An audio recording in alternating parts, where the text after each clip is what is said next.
Je sais pas ils ont pris quoi comme drogue les créateurs de la série, mais c'était pas du tout raisonnable.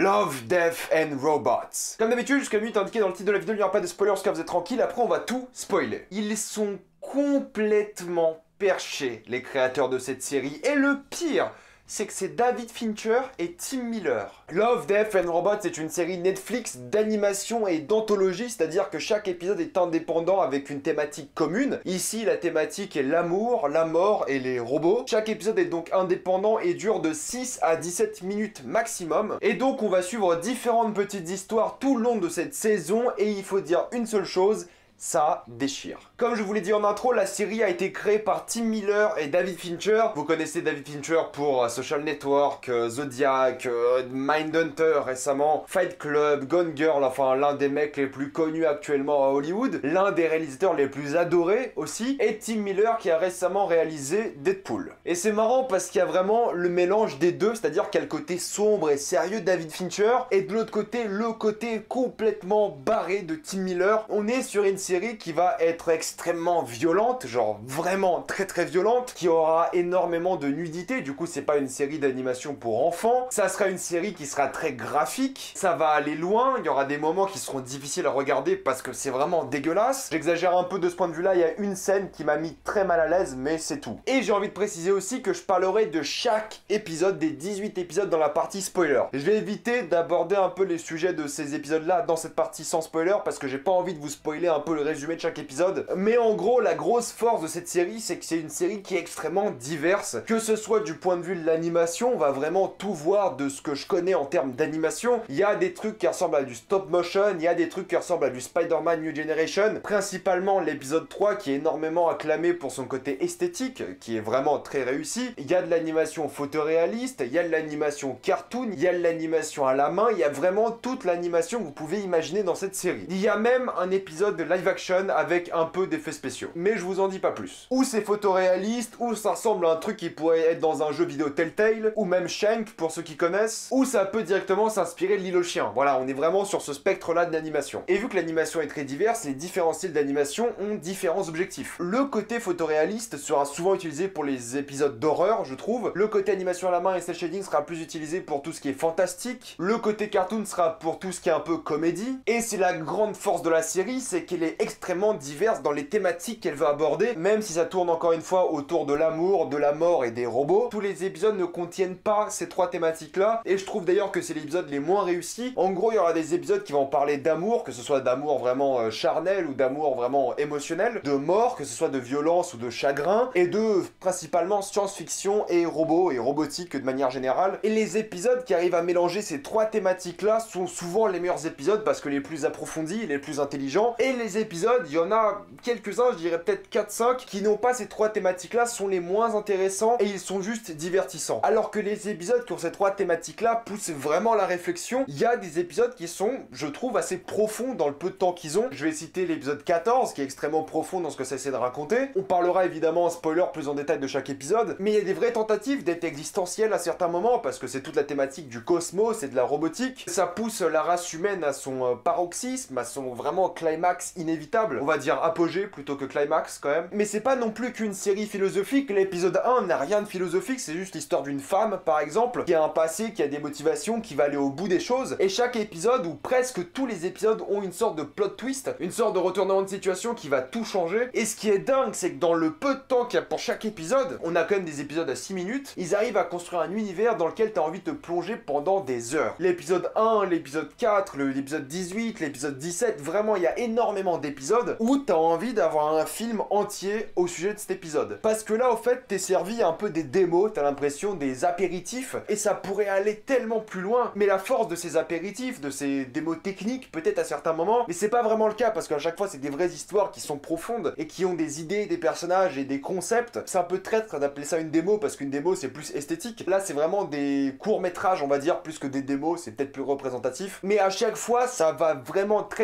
vite, et ça pousse le concept à bout, et tu perds pas de temps vu que c'est des courts-métrages, ça dure 15 minutes à certains moments. Je crois qu'il y a 5 épisodes qui dépassent les 15 minutes pour vous dire. Et quand ça dépasse 15 minutes, ça arrive à 17 maximum. Au final, vous en avez pour 3h35, 3h40 à tout regarder d'un coup. Et le pire, c'est que ça se finit tellement vite parce que chaque concept est extrêmement addictif. Ça m'a fait penser à Black Mirror parce que chaque épisode, t'as envie de voir la suite, t'as envie de voir le prochain concept. Et c'est un peu la force des séries d'anthologie, c'est que chaque épisode est nouveau, mais avec les mêmes idées derrière. Moi, je suis un grand fan des séries d'anthologie, mais celle-là, elle m'a vraiment tapé dans l'œil et vraiment gros coup de cœur pour moi parce que ça a réussi à raconter énormément de choses en très peu de temps, à chaque fois avec des personnages différents, des histoires différentes, des idées différentes, une morale différente, et c'est un peu la force de la série. On est des fois sur du cyberpunk très sombre comme dans le premier épisode, des fois on est sur du steampunk, des fois on est juste sur de la fantasy, des fois on est juste sur un cartoon un peu imagé avec des personnages un peu grossiers, tout rond, tout mignon. Ça va vraiment toucher à tous les différents types d'animation que je connais et à énormément de styles différents du monde de la culture en général, culture audiovisuelle. Il y a des références de Blade Runner à Mad Max. Il y a des épisodes qui seront centrés sur la culture asiatique, d'autres qui seront inspirés de Gravity. Ça va piocher à droite à gauche et t'as une sorte de pot pourri qui est représentatif de toute l'œuvre en général et qui correspond à tout ce qu'ont voulu raconter les créateurs de la série. Et il y a des épisodes qui sont extrêmement badants. Et ce qui est dingue, c'est que t'as l'impression que c'est une sorte de comité qui s'est mis d'accord pour prendre les idées les plus loufoques qu'ils avaient et travailler à fond là-dessus. Il y a un épisode d'histoire alternée qui est fait sous la forme d'une simulation, par exemple. Il y a un épisode qui s'appelle La Guerre Secrète. Et il y a aussi un casting vocal assez impressionnant, je trouve. J'ai pas réussi à trouver tout le casting sur internet. Il y a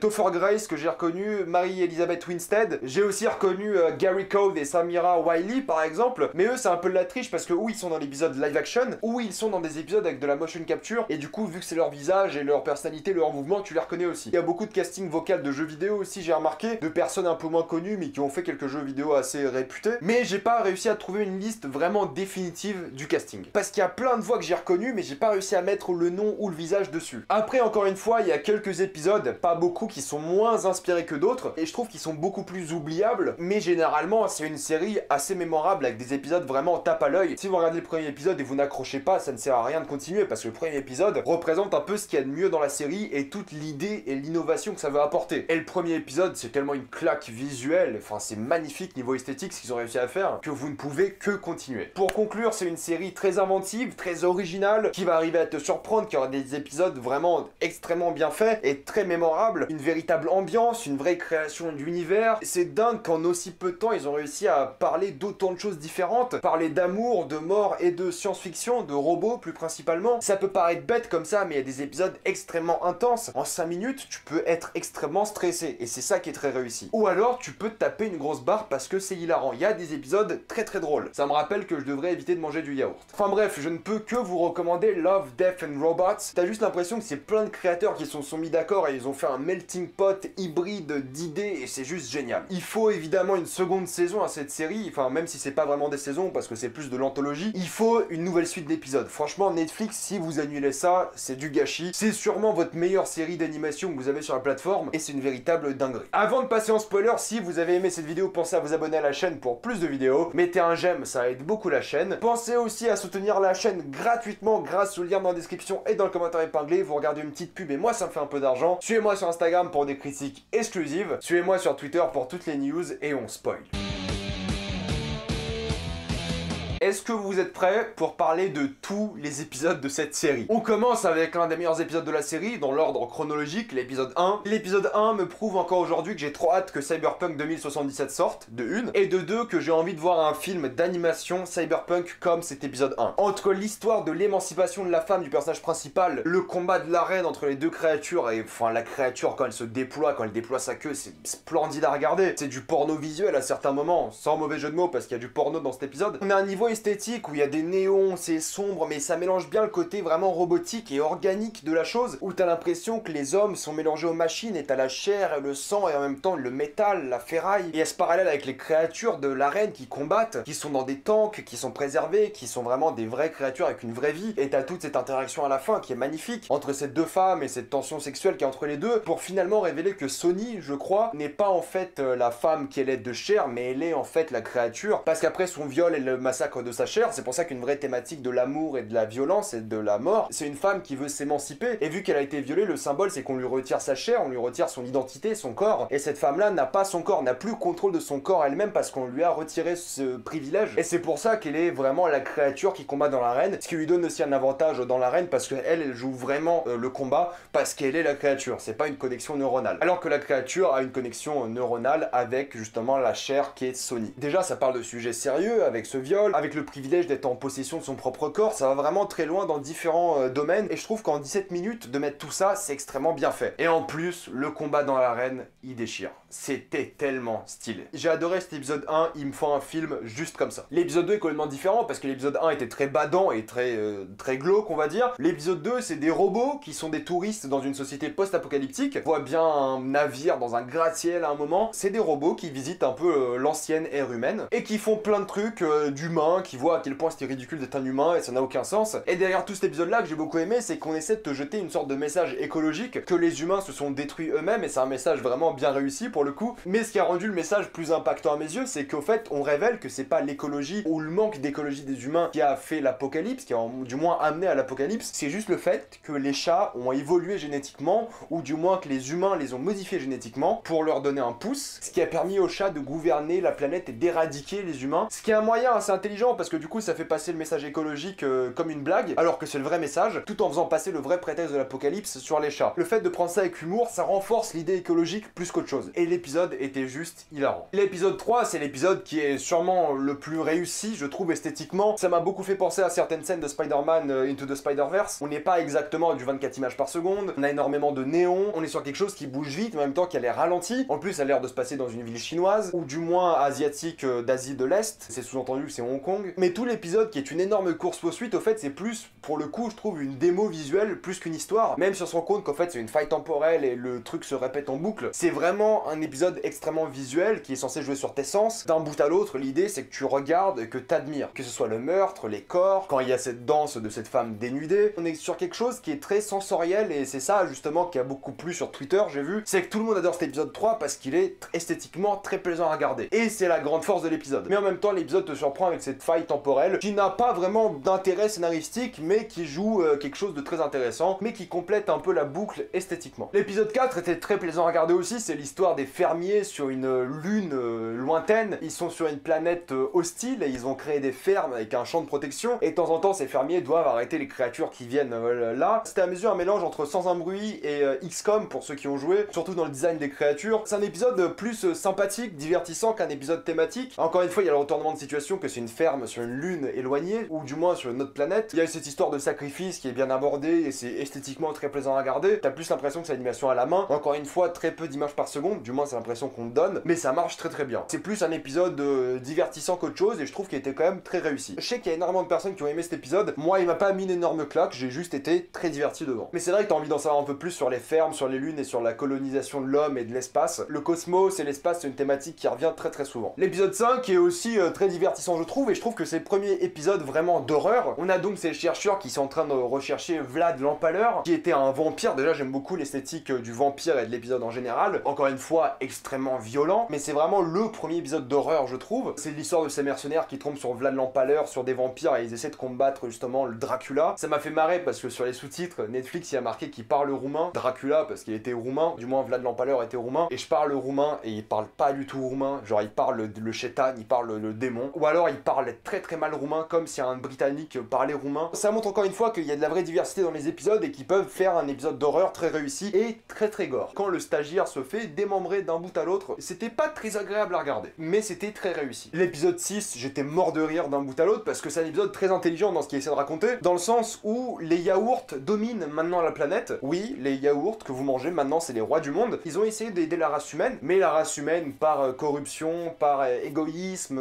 par cupidité, n'a pas suivi les instructions des yaourts, ce qui a causé un crack économique global et ce qui a causé la famine et la mort de toute l'humanité, sauf celle qui a habité dans le pays des yaourts, l'Ohio, et à partir de épisode-là, les yaourts ont regouverné la planète et ont élevé tous les humains comme il fallait, et ils sont subvenus aux besoins des humains pour dominer le monde et ensuite s'en aller. Et c'est marrant parce que quand les yaourts s'en vont, cette vidéo devient très bizarre, mais quand les yaourts quittent la planète avec leur fusée en forme de yaourt, tu sens ce sentiment de défaite, d'abandon, parce que les yaourts nous ont enfin quittés pour nous laisser entre humains et refaire les mêmes erreurs qu'on fait depuis des années. Et cette idée de cycle est vraiment intéressante dans la série, elle revient très très souvent, l'idée que les humains vont toujours faire les mêmes bêtises et les mêmes erreurs, et il faudra à chaque fois reset, redémarrer un peu toute l'humanité pour que ça fonctionne, mais au final on se rend compte que bah ça recontinue, c'est un cycle et ça s'arrête jamais. Et c'était une manière très intéressante en 6 minutes de montrer que les yaourts pouvaient gouverner la planète, et peut-être l'univers. L'épisode 7, c'est mon préféré, j'adore l'esthétique de cet épisode, j'ai adoré l'ambiance un peu rock de l'épisode, j'ai adoré vraiment la détresse dans le plan final. L'épisode en soi, j'ai trouvé quand je le regardais assez banal, tu sentais qu'il y avait une couille dès le début de ce vaisseau qui est parti en flashpoint ou en vitesse lumière et qui se trouve à une station de réparation avec une vieille amie du commandant, Greta, une ancienne petite amie, il se revoit, elle vient habillée, elle est quasiment en walp devant lui. Tu sens qu'il y a une couille, tu sens qu'il y a un problème et tu sens qu'il y a une réelle volonté de la part de Greta d'aider cet humain et d'aider ces gens-là, mais t'essaies de deviner d'où vient le problème et quand on te révèle d'où vient le problème, t'es pas très bien parce qu'ils ont fait un vrai travail sur le corps humain de la personne. Ce commandant-là, il était un peu costaud, il avait même un peu de bide et vraiment on le montrait comme quelqu'un voilà de carré, de respectueux, qui a couché de nombreuses fois avec cette femme, Greta, et ça se passait très bien, mais tu voyais que pour lui c'était un peu le paradis, il avait une énorme vue qui était magnifique, et tu sentais le problème. Et quand tu vois vraiment le problème, et tu vois l'esthétique du monstre final, c'est extrêmement badant, surtout que c'est un épisode que j'ai vu très tard, je l'ai vu vers 23h30, quand j'ai vu ça je me suis dit que c'était l'heure de me coucher. J'adore l'esthétique du vaisseau à la fin, qui est dans cette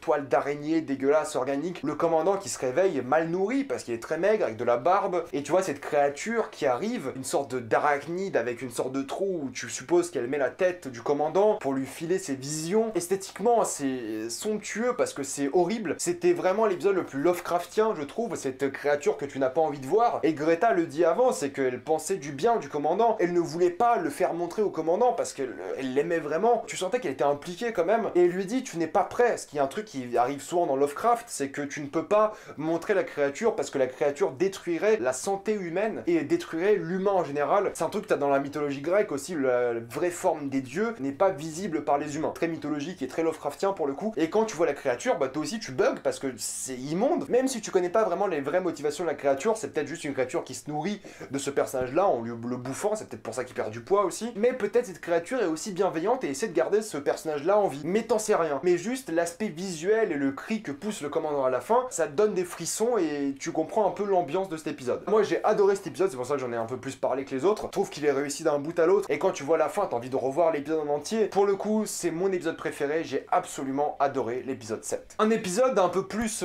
écolo, pour le coup, c'est l'épisode 8, l'épisode qui se passe en Asie de l'Est. Un épisode qui débute donc dans la période féodale avec ces deux personnages, une créature fantastique qui est un mélange entre un renard et une femme. Et ce personnage-là, ce paysan qui va justement devenir ami avec cette femme renard, ils appellent ça un esprit, je crois. Ils ont un nom d'un pays asiatique, mais j'ai pas envie de dire de bêtises. Et ma prononciation serait horrible de toute façon. C'est un épisode qui est vraiment sur l'évolution de la nature contre l'humanité, contre la progression humaine, les villes qui deviennent de plus en plus grandes, la nature qui devient de plus en plus petite, qui est symbolisée par le fait que cette femme renard, cet esprit perd ses pouvoirs progressivement, et le seul attrait de la nature qui est là, c'est son corps, c'est pour ça qu'elle devient une prostituée. Encore une fois, dans la thématique du viol, on a cet aspect qui revient sur le corps humain. Les deux femmes qui ont été violées dans cette série, elles ont perdu leur corps en fait. Sonny dans l'épisode 1 et cette femme dans l'épisode 8, dont je me rappelle pas le nom, qui réellement perd son corps et devient une machine, et qui essaie de se venger de ces personnes qui lui ont fait du mal. Encore un message d'émancipation féminine, mais plus d'émancipation féminine, c'est un message d'émancipation de la nature, qui a envie de reprendre son droit sur l'être humain, qui a envie de se venger sur cette terre qui pollue, qui fait du mal, qui est vraiment nocive pour la nature, et c'est vraiment tout le but de l'épisode. Et à la fin, cet esprit devient Alita Battle Angel. Un épisode très touchant, j'ai énormément aimé la musique de cet épisode, et la morale est encore une fois très réussie. C'est là qu'à mes yeux, il y a eu un petit changement dans la série, où il y a des épisodes un peu moins bien. L'épisode 9 de la poubelle, qui reste quand même très divertissant, n'a pas vraiment les thématiques, je trouve, de la mort, ou encore une fois de la science-fiction et des robots. Tous les épisodes avant l'avaient, d'une certaine manière. Là, c'est juste un mec qui habite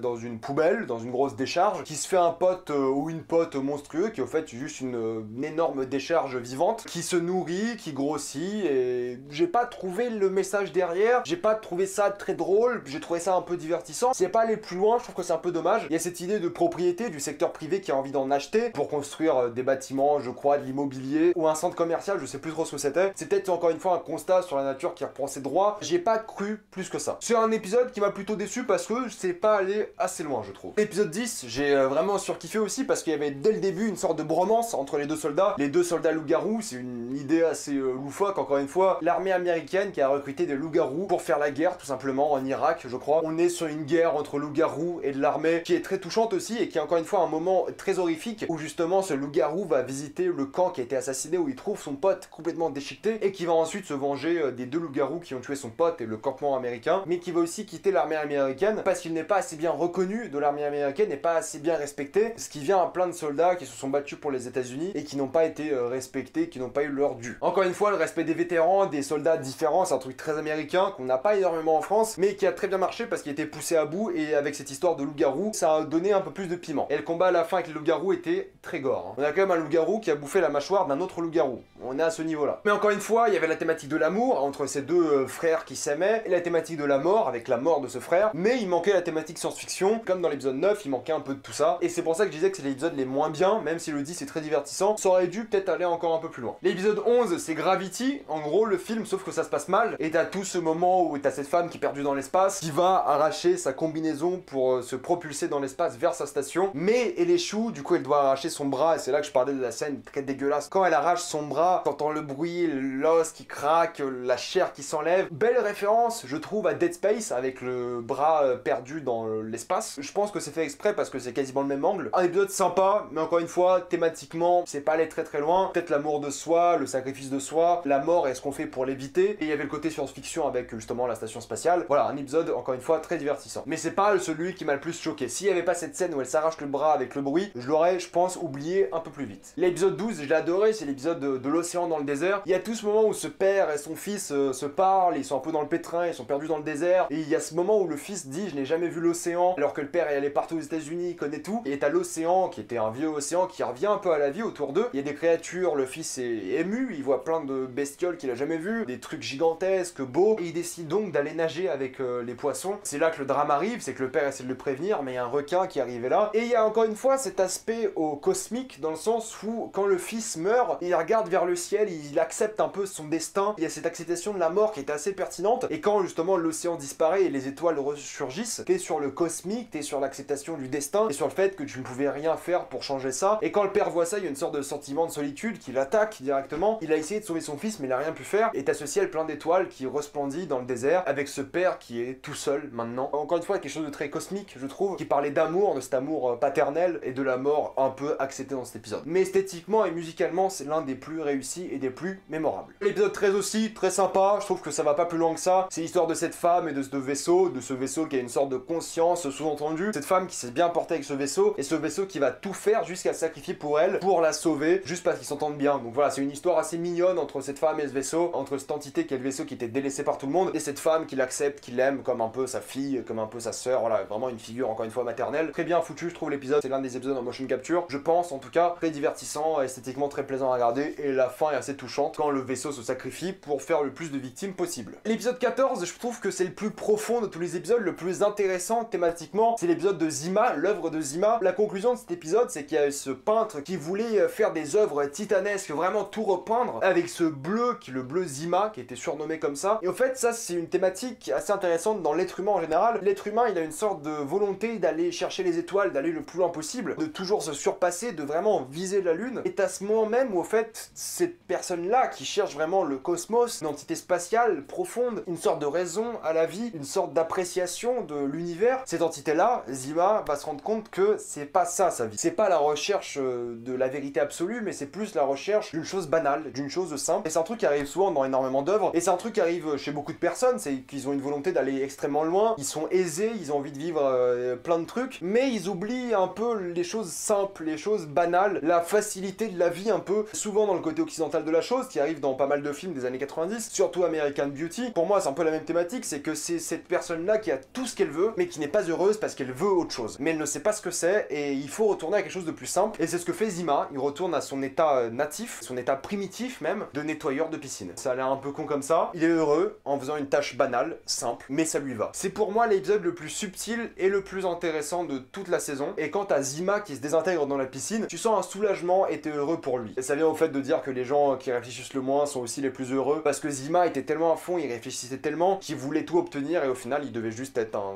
robot qui nettoyait une piscine. Pour être heureux. L'épisode 15, c'est l'épisode un peu Mad Max, j'ai pas grand chose à dire là-dessus, c'était divertissant, c'était de l'action. Il y a ce plot twist à la fin que c'était une simulation, un test pour le stagiaire, le nouveau quoi. Mais c'est tout, j'ai trouvé que c'était le moins bon de toute la saison. Divertissant, pas très créatif, pas très original. À mes yeux, le moins réussi de toute la saison parce qu'il y avait rien de surprenant. C'était divertissant, mais c'était un peu fade. L'épisode 16, c'est l'épisode live action, évidemment, avec Topher Grace et Mary-Elizabeth Winstead, avec leur civilisation dans le frigo. Encore une fois, pour perpétuer cette histoire de cycle et de cosmos, c'est qu'ils ont cette civilisation dans le frigo qui commence à l'âge de glace, qui va vivre, évoluer, et va s'anéantir, guerre nucléaire, se reconstruire, disparaître dans le cosmos. On atteint cette perfection humaine au fait de se désintégrer tellement on est parfait. C'est un peu une caricature de science-fiction qu'on a depuis des années. C'est que l'entité suprême, c'est une entité qui n'est plus, qui n'existe plus, qui est vraiment omnisciente, omnipotente, qui peut tout faire. C'est ce qui se passe dans ce frigo, c'est que la civilisation disparaît, peut-être elle s'est téléportée, mais c'est vraiment un symbole de l'acceptation de l'entité suprême. Et ça recommence. Âge de glace, puis cycle, puis ça va recommencer, puis etc. etc. Épisode aussi très sympathique. Mais je trouve qu'il aurait pu être meilleur s'il n'y avait pas la partie live action et on voyait juste nous, en tant que notre point de vue à nous, l'écran, la civilisation évoluer pendant 10 minutes. Au lieu d'avoir le frigo, juste vraiment vous nous mettez la caméra au niveau du frigo et on voit la civilisation pendant 10 minutes évoluer. Je trouve que ça aurait eu beaucoup plus d'impact et ça aurait fait un peu comme le film Koyan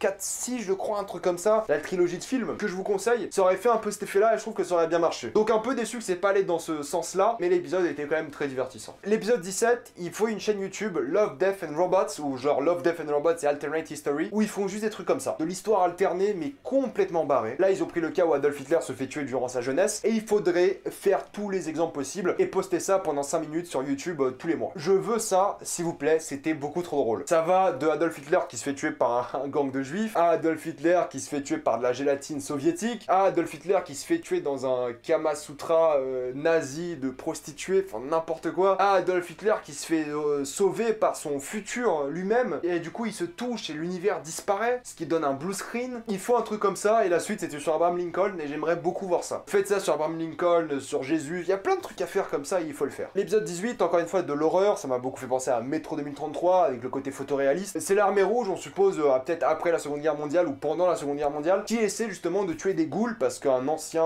militaire soviétique a fait un pacte avec des satanistes ou un gang occulte pour invoquer des ghouls pour gagner la guerre, et ça a mal tourné. Un épisode très divertissant encore une fois, avec le sacrifice de toute l'armée, avec la Kalinka qui arrive à la fin et le bombardement des Russes. Très divertissant, très bon à regarder, ça avait de la gueule, et j'ai beaucoup aimé l'esthétique des ghouls, encore une fois. Voilà, c'était 18 épisodes de Love, Death and Robots, on les a tous faits. Je pouvais pas faire cette vidéo juste en citant quelques-uns, parce que tous ont quelque chose à raconter, sauf le 15. J'ai adoré cette série, je vous la conseille fortement. Mettez-moi dans les commentaires votre épisode préféré. Comme d'habitude, si vous avez aimé cette vidéo, pensez à vous abonner pour plus de vidéos. Mettez un j'aime, ça aide beaucoup la chaîne. Pensez aussi à soutenir gratuitement la chaîne grâce au lien dans la description et dans le commentaire épinglé. Vous regardez une petite pub et moi ça me fait un peu d'argent. Suivez-moi sur Instagram pour des critiques exclusives. Suivez-moi sur Twitter pour toutes les news et salut à tous.